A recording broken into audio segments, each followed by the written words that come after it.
it if you wanted to. I had something happen the other day, man. I'm telling you honestly, it happened to me just the other day. My neighborhood is being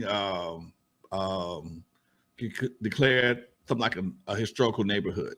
So many people from back in the day had significant houses over here. Maury Wills used to play for the Dodgers, and the James lived here. Patrice Russia lived over here. Paul Jackson Jr. These are real musicians that came from this neighborhood. Not to mention, Ike Tina Turner had a house over here. Rosie Greer, and the house that I own, I bought it from Johnny Otis.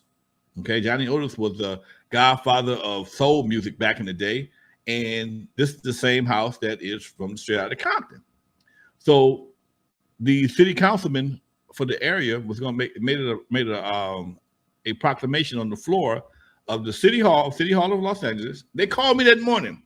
Mr. Williams, the city councilman, will be doing a presentation for the city council. How do you want your house to be named? I said, it's the Johnny Otis house / N.W.A house. Okay. Oh, that's very simple. Johnny Otis house / N.W.A house. Okay. And I saw the video. He says, it's the Johnny Roseboro house, N.W.A house. God damn. They called me and told me what they want. But I told them what I wanted to say. She wrote it down, and they still said it wrong. And that's what they will print. So I'd have to spend the next few years. No, my house was not owned by Johnny Roseboro. It was owned by Johnny Otis. And these are the kind of things I've learned to get used to when it comes to the media. People don't know they're going to fuck it up. I'm not mad at the dude, but he don't know. So somebody told him Johnny Roseboro was in the list, and that's what came out of his mouth. It probably was a Freudian slip, but because it's recorded, it goes down in internet history for the rest of our lives.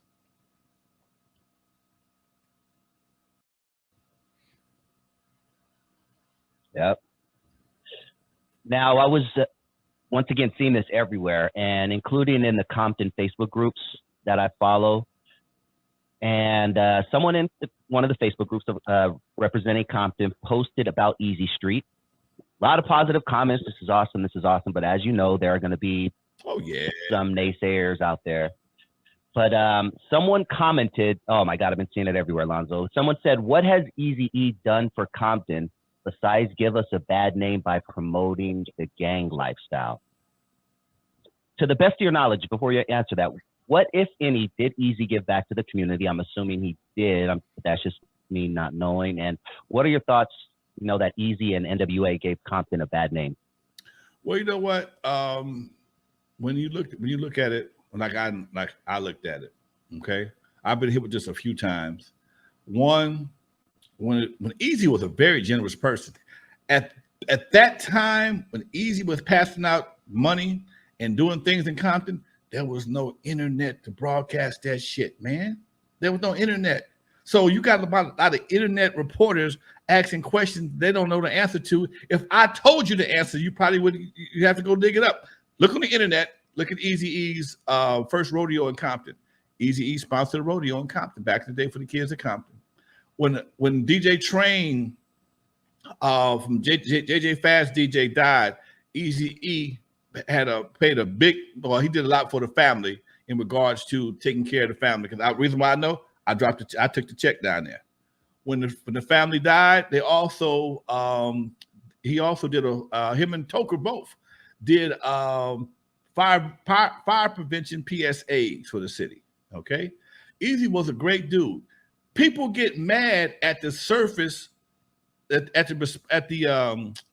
People get upset. This is my second time answering this question today. People get upset at the response of shit that happens in the community, but they don't think about the reason this shit happened. If you didn't have cops in the community beating the shit out of black folks, black and brown folks, you probably wouldn't have got fuck the police.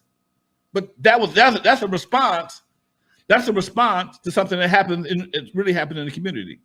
If you didn't have folks, powers that be, taking jobs out of the community, sending them overseas, or taking out things like shop classes out of school when you can learn a trade and get a job and do your thing, and then replace it with crack, you might not have had the crack era and the gang era. But these things are results of things that happen.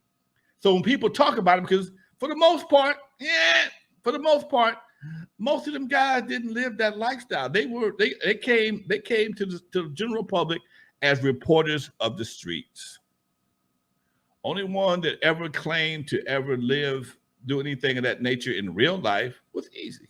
Okay, and he got out of it because he didn't want to do it. It wasn't working for him. A lot of guys tried a lot of things that didn't work for them, and they want to do something else. So he made a living talking about what he experienced in the streets. That make him a bad guy? If not, half the preachers got to leave. They got to leave the pulpit, baby. If that's the case, if that makes him a bad guy, a lot of your preachers got to live the pulpit, because a lot of people won't go to a church unless the preacher has done something and repented for it. I'm just saying. Got a gang of preachers to tell you all the dirt they did back in the day, pimps, players, hustlers, whatever the case may be, and you still, because they got a Bible, you'll still go to this church on a regular basis and give them your money every week. All right? I may get canceled for that one, but shit, I ain't got that many followers, no way. Yeah.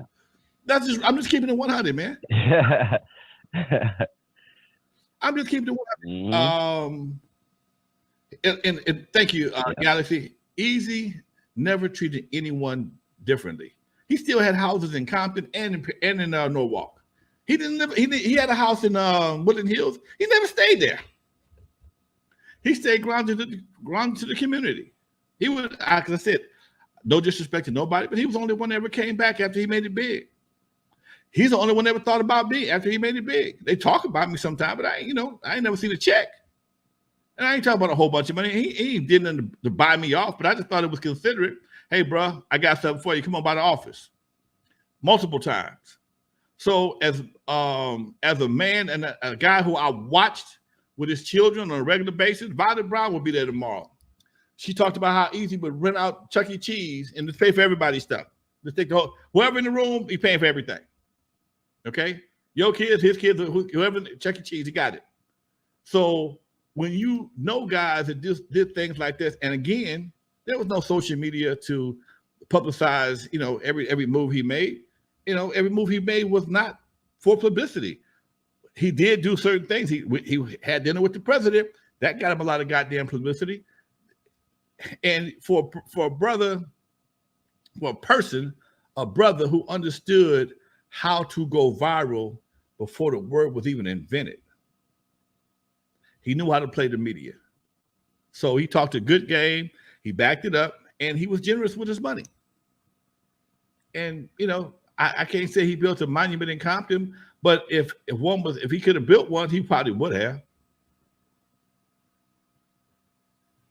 And this is what I'm doing. What I've done is something that was attempted a long time ago. Omar Bradley